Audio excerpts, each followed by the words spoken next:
Viewers welcome back in program जी doctor साहब program ਨੂੰ ਹੋਰ ਅੱਗੇ ਵਧਾਉਂਦੇ ਆ ਅੱਜ ਦੇ ਅਗਲੇ ਇਸ਼ੂ ਦੇ ਨਾਲ ਜੀ ਡਾਕਟਰ ਸਾਹਿਬ ਕੀ ਕਹਿਣਾ ਤੁਹਾਡਾ ਦੇਖੋ ਭਾਰਤੀ ਹਾਕਮ ਉੱਥੇ ਵੀ ਤੇ ਉਹਨਾਂ ਦੇ ਇੱਥੇ ਨੁਮਾਇੰਦੇ ਔਰ ਅੱਗੋਂ ਦੁਮ ਛੱਲੇ ਭਾਰਤ ਦੇ ਜਮਹੂਰੀ ਦੇਸ਼ ਹੋਣ ਲੋਕਤੰਤਰੀ ਦੇਸ਼ ਹੋਣ ਦੇ ਬੜੇ ਬੜੇ ਦਾਅਵੇ ਕਰਦੇ ਨੇ ਜੀ ਔਰ ਜਦੋਂ ਇੱਥੇ ਅਮਰੀਕਾ 'ਚ ਵੀ ਆਣਗੇ ਕਹਿਣਗੇ US is the greatest democracy we are the largest democracy ਜੀ ਹਾਲਾਂਕਿ ਆਲਮੋਸਟ ਸਾਡੇ ਰੋਜ਼ ਦੇ ਵਿਸ਼ੇ 'ਚ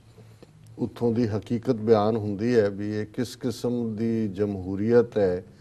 ਇਹ ਤਾਂ ਹੁਣ ਤਾਂ ਉੱਥੇ ਇੱਕ ਹਾਕਮ ਹੈ ਇੱਕ ਰੂਲਰ ਮੋਦੀ ਬਾਕੀ ਜਮਹੂਰੀਅਤ ਹੈ ਜਮਹੂਰੇ ਜੀ ਔਰ ਜਦੋਂ ਅਸੀਂ ਡੈਮੋਕ੍ਰੇਸੀ ਕਹਿੰਦੇ ਆ ਉਸ ਨੂੰ ਡੀਮਨਕ੍ਰੇਸੀ ਕਹਿਣਾ ਜ਼ਿਆਦਾ ਬਿਹਤਰ ਹੈ। ਔਰ ਇਸ ਕਿਸਮ ਦੀ ਇਹ ਸਾਰੀ ਨਸਲ ਕਲਾਸ ਜਿਹੜੇ ਸਾਵਰਕਰ ਦੇ ਚੇਲੇ ਨੇ ਔਰ ਸਾਵਰਕਰ ਨੇ ਮੈਂ ਹਾਲਾਂ ਕੱਲ ਇਸ ਨੂੰ ਅਸੀਂ ਡਿਸਕਸ ਕੀਤਾ ਸੀ ਉਸ ਤੋਂ ਬਾਅਦ ਮੈਂ ਅੱਜ ਵੀ ਉਸ ਦੇ ਕੁਛ ਰਾਈਟ ਅਪ ਔਰ ਮੈਂ ਉਸ ਦੀ ਕੁਛ ਬਾਇਓਗ੍ਰਾਫਿਕ ਪਾਰਟ ਵੀ ਦੇਖੇ ਜੀ ਉਹਨੇ ਤਾਂ ਰੀਅਲੀ ਜਿਹੜਾ ਹਿੰਦੂਤਵ ਹੈ ਉਹਦੀਆਂ ਫਾਊਂਡੇਸ਼ਨਸ ਉਹਨੇ ਹੀ ਲੇ ਕੀਤੀਆਂ ਹੋਈਆਂ ਉਹਨੇ ਬਿਲਕੁਲ ਸਿੱਖਾਂ ਬੌਧੀਆਂ ਜੈਨੀਆਂ ਨੂੰ ਵੀ ਹਿੰਦੂ ਬਣਾਇਆ ਔਰ ਮੁਸਲਮਾਨਾਂ ਔਰ ਈਸਾਈਆਂ ਨੂੰ ਕਿਹਾ ਵੀ ਇਹਨਾਂ ਦੀ ਤਾਂ ਕੋਈ ਐਕਸੈਪਟੈਂਸ ਨਹੀਂ ਹੈ। ਨਾਜ਼ੀਆਂ ਨੂੰ ਉਹਨੇ ਬਿਲਕੁਲ ਐਡਮਾਇਰ ਕੀਤਾ ਔਰ ਉਹਨਾਂ ਨੇ ਕਿਹਾ ਕਿ ਜੋ ਯਹੂਦੀ ਜਰਮਨ ਦਾ ਬੇੜਾਗਰਕ ਕਰ ਰਹੇ ਨੇ ਇਵੇਂ ਹੀ ਹੈ ਜਿਵੇਂ ਮੁਸਲਮਾਨ ਇੱਥੇ ਪ੍ਰੋਬਲਮ ਨੇ ਇਹ 1930 ਚ ਇਸ ਕਿਸਮ ਦਾ ਸੋ ਜ਼ਾਹਰ ਹੈ ਕਿ ਵੀ ਅੱਜ ਹਿੰਦੂਤਵੀਆਂ ਦੇ ਕੋਲ ਸਿੱਧੀ ਸਿੱਧੀ ਪਾਵਰ ਹੈ ਜੋ ਉੱਥੇ ਬੀਤ ਰਿਹਾ ਉਹ ਭਾਵੇਂ ਇੰਟਰਨੈਸ਼ਨਲ ਪਾਵਰਸ ਦੀਆਂ ਆਪਣੀਆਂ ਜਿਹੜੀਆਂ ਨੇ ਰੁਚੀਆਂ ਆਪਣੇ ਇੰਟਰਸਟ ਵਪਾਰਕ ਹਿੱਤ ਦੂਜੇ ਤੀਜੇ ਜੁੜੇ ਹੋਏ ਨੇ ਜਾਂ ਇਹ ਕਹਿ ਲਓ ਵੀ ਆਪਣੀਆਂ ਸਮੱਸਿਆਵਾਂ 'ਚ ਵੀ ਫਸੇ ਹੋਏ ਨੇ ਔਰ ਉਹਦਾ ਵੀ ਉਹ ਫਾਇਦਾ ਉਠਾ ਰਹੇ ਨੇ। ਲੇਕਿਨ ਜਿਹੜੀਆਂ ਸਮੇਂ-ਸਮੇਂ ਰਿਪੋਰਟਸ ਬਾਹਰ ਆਉਂਦੀਆਂ ਨੇ ਉਹਦੇ ਤੋਂ ਇਹ ਲੱਗਦਾ ਵੀ ਇੱਥੇ ਬੈਠੇ ਵਾਲਿਆਂ ਨੂੰ ਵੀ ਭਾਵੇਂ ਉਹ ਯੂਰਪ ਦੇ ਵਿੱਚ ਹੋਣ ਜਾਂ ਜਿਹੜੇ ਅਮਰੀਕਾ ਦੇ ਵਿੱਚ ਉਹਨਾਂ ਦਾ United States commission on international religious freedom ਹੋਏ ਹਿਊਮਨ ਰਾਈਟਸ ਵਾਚ ਹੋਏ ਜਾਂ ਥਿੰਕ ਉਹ ਕਲੋਜ਼ਲੀ ਮੋਨੀਟਰ ਕਰ ਰਹੇ ਨੇ। ਅਜੇ ਤੱਕ ਇਹਨਾਂ ਨੂੰ ਲੱਗਦਾ ਵੀ ਪਤਾ ਨਹੀਂ ਇੰਡੀਆ ਨੇ ਕੀ ਡਿਲੀਵਰ ਕਰ ਦੇਣਾ ਹੈ ਅਫਗਾਨਿਸਤਾਨ ਦੇ ਮੁੱਦੇ ਤੇ ਇੰਡੀਆ ਨੇ ਸਾਨੂੰ ਕੀ ਦੇ ਦੇਣਾ ਜਾਂ ਕੱਲ ਨੂੰ ਅਗੇਂਸਟ ਚਾਈਨਾ ਅਸੀਂ ਇਹਨੂੰ ਕਿੰਨਾ ਕੁ ਵਰਤ ਲਾਂਗੇ। ਪਰ ਅਮਰੀਕਨਾਂ ਨੂੰ ਜਦੋਂ ਇਹ ਗੱਲ ਦੀ ਸਮਝ ਆ ਗਈ ਕਿ ਵੀ ਇਹ ਨਕੰਮੇ ਨੇ ਇਹਨਾਂ ਨੇ ਡਿਲੀਵਰ ਵੀ ਕੁਝ ਨਹੀਂ ਕਰਨਾ ਔਰ ਧੋਖੇਬਾਜ਼ ਨੇ ਫਿਰ ਇਹ ਕਿਉਂਕਿ ਕਾਊਬॉय ਮੈਂਟੈਲਿਟੀ ਵੀ ਹੈ ਇਹਨਾਂ ਦੀ ਫਿਰ ਉਹਨਾਂ ਨੂੰ ਭੰਨਣ ਤੱਕ ਜਾਣਗੇ। ਪਰ ਅੱਜ ਦੀ ਘੜੀ ਇਹਨਾਂ ਦਾ ਇੱਕ ਜਿਹੜਾ ਬਰੀਫ ਜਿਹਨੂੰ ਤੁਸੀਂ ਹਨੀਮੂਨ ਕਹਿ ਲਓ ਜਾਂ ਰੋਮਾਂਸ ਕਹਿ ਲਓ ਇਸ ਕਿਸਮ ਦਾ ਜਿਹੜਾ ਨੀਡ ਚੋਂ ਪੈਦਾ ਹੁੰਦਾ ਹੈ ਇਸ ਕਿਸਮ ਦਾ ਚੱਲ ਰਿਹਾ। ਪਰ ਇਸ ਦੌਰਾਨ ਹੀ ਅਸੀਂ ਦੇਖਦੇ ਹਾਂ ਵੀ ਗਲੋਬਲ ਡੈਮੋਕ੍ਰੇਸੀ ਇੰਡੈਕਸ ਇੱਕ ਇੰਟਰਨੈਸ਼ਨਲ ਬਾਡੀ ਹੈ ਜਿਹੜੀ ਡਿਫਰੈਂਟ ਪੈਰਾਮੀਟਰਸ ਦੇ ਨਾਲ ਜੱਜ ਕਰਦੀ ਹੈ ਦੁਨੀਆ ਦੇ ਦੇਸ਼ਾਂ ਨੂੰ। ਉਹਨਾਂ ਦੀ ਰਿਪੋਰਟ ਅੱਜ ਹੀ ਸਾਹਮਣੇ ਆਈ ਹੈ ਕਿ ਉਹ ਦੇਖਦੇ ਨੇ ਵੀ ਦੁਨੀਆ 'ਚ ਕਿਹੜਾ ਸਿਸਟਮ ਕਿੱਥੇ ਫਿੱਟ ਹੁੰਦਾ ਹੈ। ਉਹਨਾਂ ਨੇ 4 ਕੈਟਾਗਰੀਜ਼ ਜਿਨ੍ਹਾਂ ਦੇਸ਼ਾਂ ਨੂੰ ਉਹਨਾਂ ਨੇ ਆਪਣੇ ਵਿਚਾਰ ਅਧੀਨ ਲਿਆਂਦਾ ਸਟੱਡੀ ਅਧੀਨ ਉਹਦੀਆਂ 4 ਕੈਟਾਗਰੀਜ਼ ਬਣਾਈਆਂ। ਫੁੱਲ ਡੈਮੋਕ੍ਰੇਸੀ ਉਹ ਮੁਲਕ ਜਿੱਥੇ ਕਿ ਸੱਚਮੁੱਚ ਦੀ ਜਮਹੂਰੀਅਤ ਹੈ।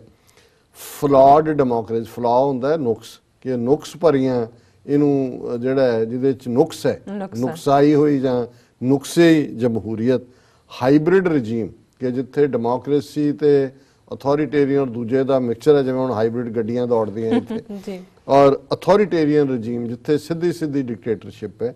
ਔਰ ਉਹਦੇ 'ਚ ਉਹਨਾਂ ਨੇ ਇੰਡੀਆ ਨੂੰ ਫਲॉड ਡੈਮੋਕ੍ਰੇਸੀ 'ਚ ਰੱਖਿਆ ਨੁਕਸਾਈ ਹੋਈ ਨੁਕਸੀ ਹੋਈ ਔਰ ਉਹਦੇ 'ਚ ਪਿਛਲੇ ਸਾਲ ਇਹਦਾ ਉਹਨਾਂ ਦੇਸ਼ਾਂ ਦੀ ਲਿਸਟ ਦੇ ਵਿੱਚ ਜਿਹੜਾ 32ਵਾਂ ਨੰਬਰ ਸੀ ਹੁਣ ਹੋਰ ਥੱਲੇ ਜਾ ਕੇ 42ਵੇਂ ਤੇ ਜਾ ਡਿੱਗਿਆ ਭਾਰਤ ਕਿ 10 ਪੁਆਇੰਟ ਈਵਨ ਉਸ ਇੰਡੈਕਸ 'ਚ ਵੀ ਪਿਛਲੇ ਸਾਲ ਵੀ ਮੋਦੀ ਸੀ ਕਿ ਵੀ ਗ੍ਰੈਜੂਅਲੀ 2014 ਤੋਂ ਬਾਅਦ ਹਰ ਸਾਲ ਕਿਵੇਂ ਭਾਰਤ 'ਚ ਜਮਹੂਰੀਅਤ ਦਾ ਸਫਾਇਆ ਹੋ ਰਿਹਾ ਔਰ ਹੌਲੀ ਜਿਹੜਾ ਹੈ ਉਹ ਕਿਸ ਕਿਸਮ ਦਾ ਸਿਸਟਮ ਆ ਰਿਹਾ ਔਰ ਜਿਹੜੀਆਂ ਟੌਪ 10 ਡੈਮੋਕ੍ਰੇਸੀਜ਼ ਉਹਨਾਂ ਨੇ ਰੈਕਗਨਾਈਜ਼ ਕੀਤੀਆਂ ਉਹਨਾਂ 'ਚ ਨਾਰਵੇ ਨੰਬਰ 1 ਤੇ ਹੈ Iceland Sweden New Zealand Denmark Ireland Canada ਵਾਕਈ ਆਸਟ੍ਰੇਲੀਆ ਫਿਨਲੈਂਡ ਤੇ ਸਵਿਟਜ਼ਰਲੈਂਡ ਔਰ ਜਿਹੜਾ ਇਸ ਨੂੰ ਮੈਂ ਉਹਨਾਂ ਦੇ ਮੀਡੀਆ ਨੇ ਇਸ ਨੂੰ ਵੱਡੀ ਖਬਰ ਬਣਾ ਕੇ ਦਿੱਤਾ ਹੈ India slips 10 ranks to 42 on democracy index ਕਿ 10 ਪੌੜੀਆਂ ਥੱਲੇ ਡਿੱਗਿਆ ਔਰ ਯੂਕੇ ਵਾਚਡੌਗ ਇਹ ਯੂਕੇ 'ਚ ਹੈ ਜਿਨ੍ਹਾਂ ਨੇ ਇਹਨਾਂ ਨੂੰ ਕੀਤਾ ਹੈ evaluate UK watchdog blames a rise of rightists ਕਿ ਭਾਰਤ ਦੇ ਵਿੱਚ ਸੱਜੇ ਪੱਖੀ ਜਨਸੰਘੀ ਜੀ ਕੰਜ਼ਰਵੇਟਿਵ ਰਿਲੀਜੀਅਸ ਆਈਡੀਓਲੋਜੀਜ਼ ਉੱਥੇ ਜਿਹੜੀਆਂ ਧਾਰਮਿਕ ਅੰਨੀਆਂ ਕਰਨ ਵਾਲੀਆਂ ਵਿਚਾਰਧਾਰਾਵਾਂ ਵਾਇਲੈਂਸ ਅਗੇਂਸਟ ਮਾਈਨੋਰਿਟੀਜ਼ ਕਿ ਅਕਲੀਤਾਂ ਦੇ ਖਿਲਾਫ ਜਿਹੜੀ ਹਿੰਸਾ ਹੈ ਔਰ ਉਹਦੇ ਥੱਲੇ ਉਹਨਾਂ ਨੇ ਜਿਹੜਾ ਇਸ ਨੂੰ ਇੰਡੀਆ ਨੂੰ 10 ਪੁਆਇੰਟ ਥੱਲੇ ਸੁੱਟਿਆ India has slipped to 42nd place on annual global democracy index amid rise of conservative religious ideologies and increase in vigilantism and violence against minorities as well as other dissenting voices. ਜਿਹੜੀ ਆਵਾਜ਼ ਉਹਨਾਂ ਨਾਲ ਸਹਿਮਤ ਨਹੀਂ ਉਹਨੂੰ ਮਾਰ ਦਿਓ ਗੌਰੀ ਸ਼ੰਕਰ ਨੂੰ ਗੌਰੀ ਲੰਕੇਸ਼ ਨੂੰ ਮਾਰਤਾ ਹੈ ਦੂਜਿਆਂ ਨੂੰ ਮਾਰ ਦਿੱਤਾ ਹੈ ਬਾਕੀ ਉਹਨਾਂ ਨੇ ਕਿਹਾ ਕਿ ਨਾਰਵੇ ਅਗੇਨ ਟੌਪ ਤੇ ਆਇਆ ਹੈ ਉਸ ਲਿਸਟ ਦੇ ਵਿੱਚ Economist Intelligence Unit, India has moved down for 32nd place last year and remains classified among flawed democracy. ਨੁਕਸ ਵਾਲੇ ਜਮਹੂਰੀਅਤ ਦੇ ਵਿੱਚ ਆਂਦਾ ਹੈ ਫਿਰ ਉਹਨਾਂ ਨੇ 4 ਕੈਟਾਗਰੀਜ਼ ਦੀ ਗੱਲ ਕੀਤੀ ਹੈ ਔਰ ਅਲੱਗ-ਅਲੱਗ ਫਿਰ ਦੇਸ਼ਾਂ ਦਾ ਦਿੱਤਾ ਕਿ ਕੌਣ ਕਿੱਥੇ ਰੈਂਕ ਕੀਤਾ ਹੈ ਔਰ ਨਾਰਵੇ ਜਿਹੜਾ ਉਹਦਾ 9.87 ਪਰਫੈਕਟ 10 ਸਕੋਰਸ ਦੇ ਵਿੱਚੋਂ ਆਣ ਕਰਕੇ ਉਹ ਟੌਪ ਹੈ ਇਹਨਾਂ ਸਾਰੀਆਂ ਡੈਮੋਕ੍ਰੇਸੀਜ਼ ਦੇ ਵਿੱਚ ਔਰ ਉਹਦੇ 'ਚ ਉਹਨਾਂ ਨੇ ਕਿਹਾ ਕਿ ਦਿਸ ਈਅਰਸ ਰਿਪੋਰਟ ਵਿਚ also measured the state of media freedom around the world noted that Indian media is partially free ਕਿ ਭਾਰਤ ਦੇ ਵਿੱਚ ਮੀਡੀਆ ਆਜ਼ਾਦ ਨਹੀਂ ਔਰ ਇਹ ਗੱਲ ਸਾਡੇ ਵੀਰ ਭੈਣਾਂ ਨੋਟ ਕਰਨ ਜਿਹੜੀ ਉਹਨਾਂ ਦੀਆਂ ਛਪੀਆਂ ਖਬਰਾਂ ਤੇ ਯਕੀਨ ਕਰਦੇ ਨੇ ਕਿ ਅੰਸ਼ਕ ਤੌਰ ਤੇ ਆਜ਼ਾਦ ਹੈ ਪਾਰਸ਼ਲ ਕੋਈ ਜਿਹੜਾ ਰਵੀਸ਼ ਕੁਮਾਰ ਵਰਗਾ ਆਪਣੀ ਗੱਲ ਦਿਲ ਦੀ ਕਹਿੰਦਾ ਬਾਕੀ ਜਿਹੜਾ ਸਾਰੇ ਦਬਾਅ ਥੱਲੇ ਹੀ ਨੇ Moreover, journalists are at risk from government, military and non-state actors and radical groups and the threat of violence has a chilling effect on media coverage. और इसी दिलचस्प गल है भी सरकार तो खतरा है मिलिट्री तो भी और जम्मू कश्मीर के हवाले नाल है कि किवें फौज उत्थे ईवन जिहड़े जर्नलिस्ट ने उन्हां नूं हरास कर रही है और नॉन स्टेट एक्टर्स सारे विश्व हिंदू परिषद और बजरंग दल और दूजे ते रेडिकल ग्रुप्स ये सारे इक्को ही जमात है India has also become a more dangerous place for journalists, especially Chhattisgarh and Jammu and Kashmir. उस रिपोर्ट का जिक्र है The authorities there have restricted freedom of press, closed down several newspapers and heavily controlled mobile internet services. ਉੱਥੇ ਕਸ਼ਮੀਰ ਦਾ internet ਹੀ ਬੰਦ ਕਰ ਦਿੰਦੇ ਨੇ ਜਦੋਂ ਵੀ ਉਹਨਾਂ ਨੂੰ ਲੱਗਦਾ ਹੈ ਕਿ ਵੀ ਕੋਈ ਹੋਣ ਵਾਲਾ ਹੈ Several journalists were murdered in India in 2017 as in the previous several ਬਹੁਤ ਸਾਰੇ ਇਹ ਨਹੀਂ ਹੈ ਫਿਊ ਜਰਨਲ ਸੈਵਰਲ ਫਿਰ ਉਹਨਾਂ ਨੇ ਕਿਹਾ ਕਿ ਵੀ ਇਹ ਸਾਰਾ ਜਿਹੜਾ ਪਾਰਟ ਹੈ ਇਸ ਚੋਂ ਅਸੀਂ ਦੇਖਦੇ ਹਾਂ ਕਿ around 1/3 of the world's population lives under authoritarian rule with a large share being in these countries ਕਿ ਅਜੇ ਵੀ 1/3 ਤਾਂ ਸਿੱਧੇ ਤੌਰ ਦੇ ਉੱਤੇ ਹੀ ਅਥੋਰੀਟੇਰੀਅਨ ਰੂਲ ਦੇ ਥੱਲੇ ਨੇ ਔਰ ਭਾਰਤ ਵਰਗਾ ਦੇਸ਼ ਜਿਹੜਾ ਲਾਰਜੈਸਟ ਡੈਮੋਕ੍ਰੇਸੀ ਕਹਿੰਦਾ ਹੁਣ ਇਸ ਰਿਪੋਰਟ ਚੋਂ 10 ਨੁਕਤੇ ਥੱਲੇ ਗਿਆ ਮੈਨੀ ਜਰਨਲਿਸਟ ਦੇ ਮਰਡਰ ਲੋਕਾਂ ਦੀ ਆਜ਼ਾਦੀ ਮੀਡੀਆ ਜਿਹੜਾ ਉਹ ਪਾਰਸ਼ਲ ਫ੍ਰੀ ਹੈ ਤੇ ਹੁਣ ਜੇ ਫਿਰ ਵੀ ਇਹਨੂੰ ਜਿਹੜਾ ਉਹ ਡੈਮੋਕ੍ਰੇਸੀ ਕਹਿਣਾ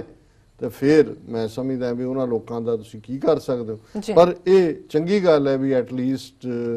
ਕਿਤੇ ਨਾ ਕਿਤੇ ਕੋਈ ਇਮਾਨਦਾਰ ਲੋਕ ਬੈਠੇ ਨੇ ਇਸ ਗਰੁੱਪ ਦਾ ਵਾਚਡੌਗ ਗਰੁੱਪ ਹੈ ਇਹਨਾਂ ਦਾ ਕੋਈ ਬਿਜ਼ਨਸ ਇੰਟਰਸਟ ਨਹੀਂ ਇੰਗਲੈਂਡ ਦੀ ਸਰਕਾਰ ਫਿਰ ਵੀ ਰਿਲੇਸ਼ਨ ਰੱਖੇਗੀ ਉਹਨਾਂ ਨੇ ਆਪਣਾ 3rd ਰੇਟ ਸੌਦਾ ਵੇਚਣਾ ਅਮਰੀਕਨਾਂ ਦਾ ਵੀ ਇੰਟਰਸਟ ਹੈ ਇਹਨਾਂ ਨੂੰ ਵੀ ਲੱਗਦਾ ਹੈ ਵੀ ਇਹ ਵਰਤੇ ਜਾਣਗੇ ਚਾਈਨਾ ਦੇ ਖਿਲਾਫ ਜਾਂ ਦੂਜੇ ਪਰ ਇਹ ਜਿਹੜੇ ਗਰੁੱਪ ਨੇ ਇਹ ਇਮਾਨਦਾਰੀ ਨਾਲ ਮਹਿਸੂਸ ਕਰਦੇ ਨੇ ਕਿ ਉੱਥੇ ਲੋਕਾਂ ਦੇ ਨਾਲ ਧੱਕਾ ਹੋ ਰਿਹਾ ਔਰ ਲੋਕ ਜਿਹੜੇ ਨੇ ਇੱਕ ਡਰ ਔਰ ਖੌਫ ਦੇ ਥੱਲੇ ਜੀ ਰਹੇ ਜੀ ਡਾਕਟਰ ਸਾਹਿਬ ਬਿਲਕੁਲ ਇੱਥੇ ਲੈਣੇ ਬ੍ਰੇਕ ਟੇਕ ਤੋਂ ਪਹਿਲਾਂ ਅਸੀਂ ਆਪਣੇ ਦਰਸ਼ਕਾਂ ਤੇ ਸਰੋਤਿਆਂ ਨੂੰ ਫਿਰ ਦੁਬਾਰਾ ਅਪੀਲ ਕਰ ਦਈਏ ਵਿਊਅਰਸ ਜਿਸ ਤਰ੍ਹਾਂ ਕਿ ਤੁਸੀਂ ਜਾਣਦੇ ਹੋ ਕਿ TV84 ਹੀ ਇੱਕ ਅਜਿਹਾ ਚੈਨਲ ਹੈ ਜਿਹੜਾ ਕਿ ਮਨੁੱਖੀ ਹੱਕਾਂ ਦਾ ਪਹਿਰੇਦਾਰ ਹੈ TV84 ਹੀ ਸਿੱਖਾਂ ਕਸ਼ਮੀਰੀਆਂ ਅਤੇ ਭਾਰਤ ਦੀਆਂ ਨਾਰਥ ਈਸਟ ਸਟੇਟਾਂ ਦੇ ਲੋਕਾਂ ਦੇ ਸਵੈ ਨਿਰਣੇ ਦੇ ਹੱਕਾਂ ਦਾ ਹਾਮੀ ਹੈ ਅਸੀਂ ਚਾਹੁੰਦੇ ਹਾਂ ਕਿ ਤੁਸੀਂ TV84 ਦੀ ਵੱਧ ਤੋਂ ਵੱਧ ਮਾਇਕ ਸਹਾਇਤਾ ਕਰੋ ਤੁਸੀਂ ਆਪਣੀ ਮਾਇਕ ਸਹਾਇਤਾ ਸਾਡੀ ਵੈਬਸਾਈਟ tv84.tv ਤੇ ਜਾ ਕੇ ਪੇਪਲ ਰਾਹੀਂ 1 ਟਾਈਮ ਤੁਸੀਂ ਡੋਨੇਸ਼ਨ ਕਰ ਸਕਦੇ ਹੋ ਜਾਂ ਫਿਰ ਤੁਸੀਂ ਮੰਥਲੀ ਵੀ ਕਰ ਸਕਦੇ ਹੋ ਜਾਂ ਫਿਰ ਜਿਸ ਤਰ੍ਹਾਂ ਕਿ ਸਕਰੀਨ ਦੇ ਦਿੱਤੇ ਕਿ ਪਤੇ ਰਾਹੀਂ ਤੁਸੀਂ ਸਾਨੂੰ ਮੇਲ ਵੀ ਕਰ ਸਕਦੇ ਹੋ ਤੁਸੀਂ ਸਾਨੂੰ ਕਾਲ ਵੀ ਕਰ ਸਕਦੇ ਹੋ ਵਿਊਅਰਸ ਤੁਸੀਂ ਕਿਤੇ ਨਹੀਂ ਜਾਣਾ ਮਿਲਦੇ ਹਾਂ ਆਫਟਰ ਦਿਸ ਸ਼ਾਰਟ ਬ੍ਰੇਕ